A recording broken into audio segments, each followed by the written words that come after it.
Stock markets end a volatile session on a positive note.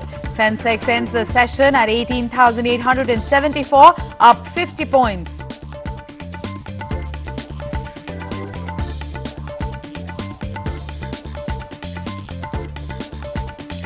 Empowered group of ministers on telecom to meet again on 8th of October. EGOM to decide on the issue of one-time fee on spectrum held by existing telecom operators.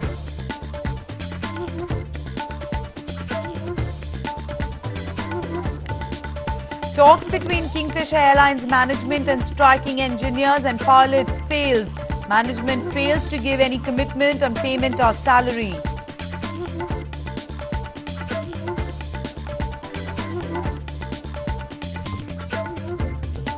And Maruti hikes prices across models by up to 5,250 rupees. Hike to take place with immediate effect to offset adverse impact of foreign exchange fluctuation and rising input costs. Namaskar, welcome to Business Wrap. I'm Priyanka Agarwal Chaudhary. The Cabinet last month approved a major policy, the IT Policy 2012. The policy could change the landscape of IT in the country and looks to use cloud computing, social network to empower the citizens of the country. Details in this report. Information technology has contributed significantly in changing of the Indian economy, society and governance. To give thrust to IT in the country, the Cabinet last month approved the IT Policy 2012. The policy is ambitious and aims high. The policy aims to make at least one individual in every household e-literate and create a pool of 10 million additional skilled manpower in information and communication technology or ICT. It also aims to leverage ICT for key social sector initiatives like education, health, rural development and financial services to promote equity and quality. There are some very good things in the policy and it will certainly be of help to the IT sector across the board. We need to make sure that the implementation things happen quickly, fast and smoothly. The other key salient features of the policy are to increase revenue of the IT and ITES or Information Technology Enabled Services industry from $100 billion currently to $300 billion by 2020. Expand exports from IT industry from current $69 billion to $200 billion by 2020. Enhance transparency, accountability, efficiency in government and to encourage content in all Indian languages. The policy also aims to improve fiscal benefits to SMEs and startups for adoption of IT in value creation. Usage of social networking sites and cloud computing has also been promoted by the policy. The policy emphasizes usage of social media to create platform for engagement between citizens and government. All in all, the policy aims at inclusive development of society through information technology. It aims at usage of IT for better governance, faster development and empowerment of citizens. Thus, the policy could form bedrock for the second IT revolution in the country. Sidhant, Sibal, DD News, New Delhi. More about the policy, joining us in the studio, Mr. J. Satnarayan, who is the Secretary, Department of Electronics and Information Technology. Mr. Satnarayan, thank you so much for joining us here on Business Wrap. So, this IT Policy 2012 has been touted as it could bring about the second revolution in the IT sector. Now, what was the need for this policy at this point in time?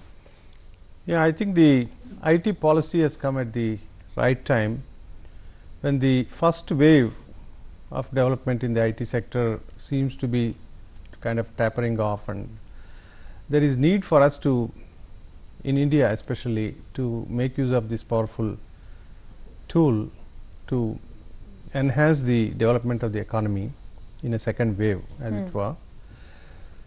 So, the IT policy has all that is needed to enhance the size of the sector, not only in the international sense, but also in the domestic sense. Okay.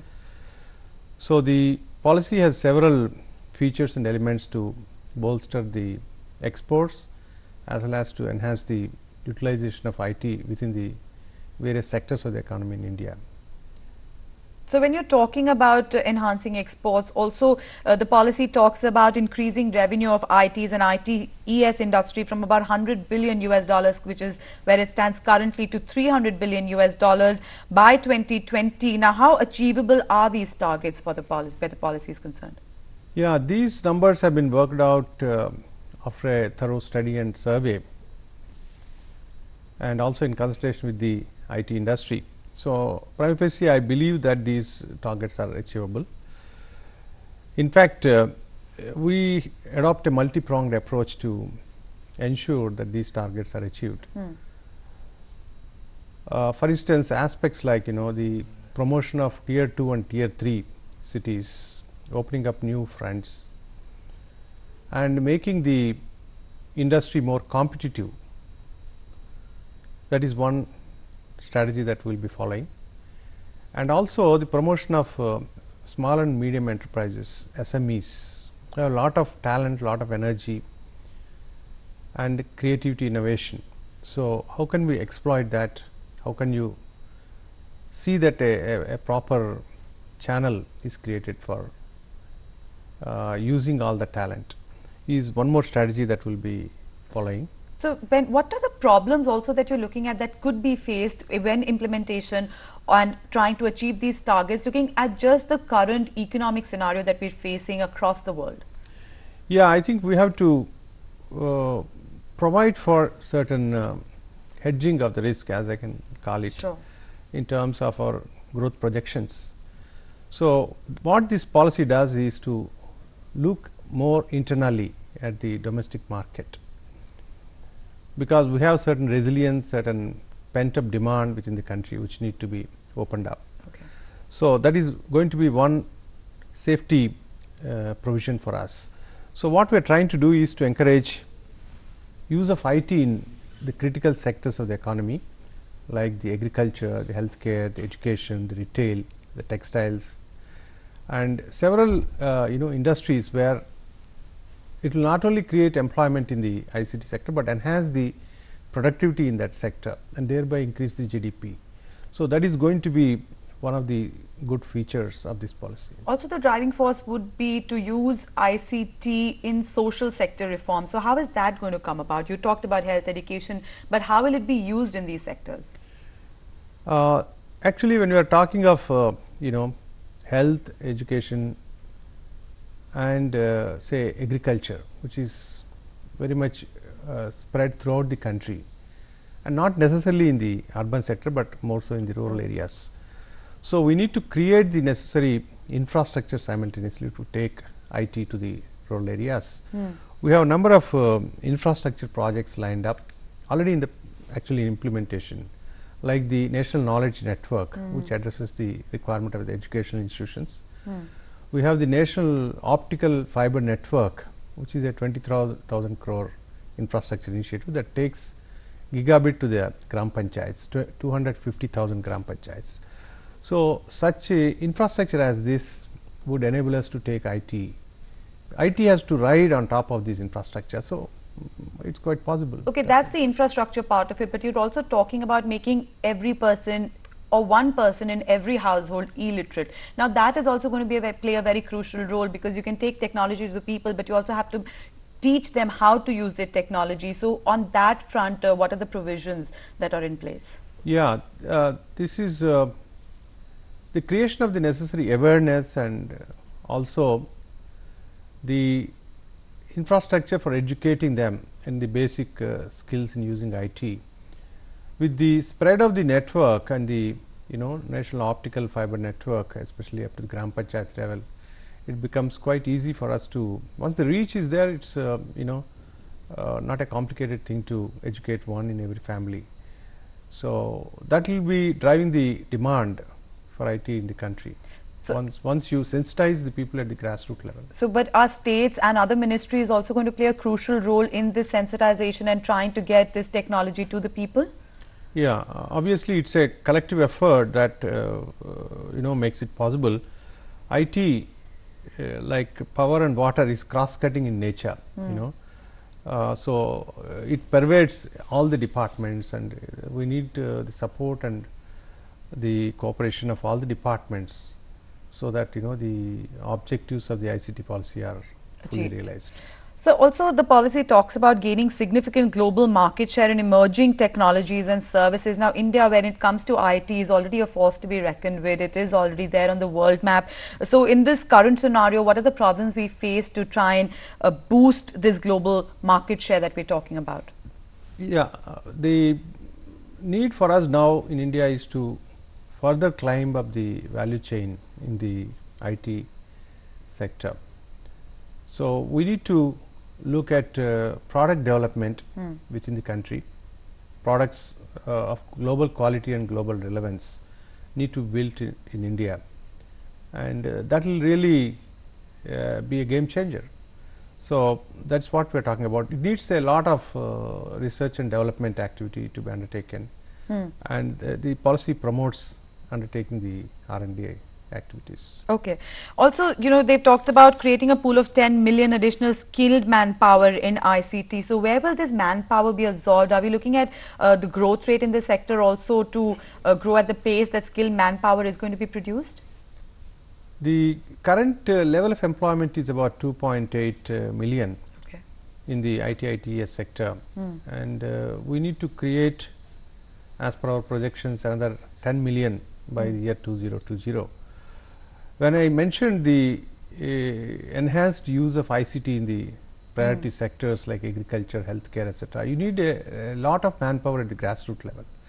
So unless we have these trained manpower in these numbers, the objective of using IT for enhancing the productivity would become difficult. So it is commensurate with the requirements or the objectives of the policy. And how important will it be for e-governance, and what will be a part of e-governance when it comes to this policy? Yeah, e-governance has been given a lot of emphasis in the last 10 years, I would say, and it continues to be a priority because the idea is to provide transparent and efficient services to the public, whether it is the passports, whether it is the company returns, income tax, excise, and so on. So the goal that we have here is to count how many citizens you are touching every day through your e-services. That is going to be the key goal and determinant. Whatever networks you build, whatever data centers you build, at the end of the day you must count on how many citizens have touched today.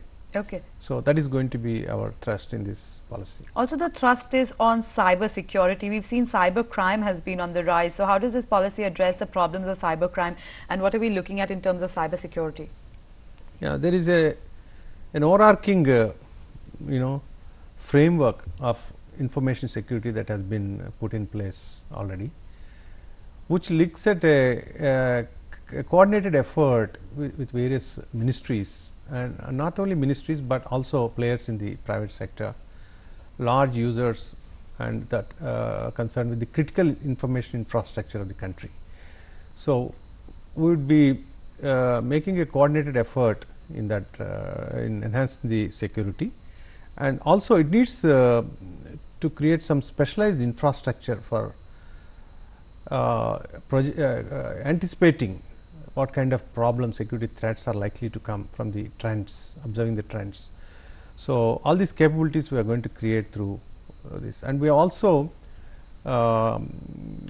designed an appropriate cyber security policy currently.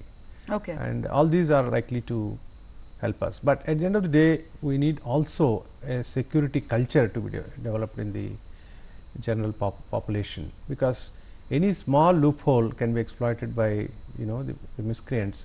So unless the users in the country are, so a lot of awareness campaign has to be also undertaken as part of this policy. So a lot of focus is going to be on awareness and also on infrastructure development in this policy. Mr. Satyanarayan, we'll have to leave it there, but thank you so much for joining us and explaining the importance of the policy and also the key features of this policy to our viewers. Thank you for joining us on the show. Thank you. With that, we'll take a quick break here, but stay with us. More news on the other side.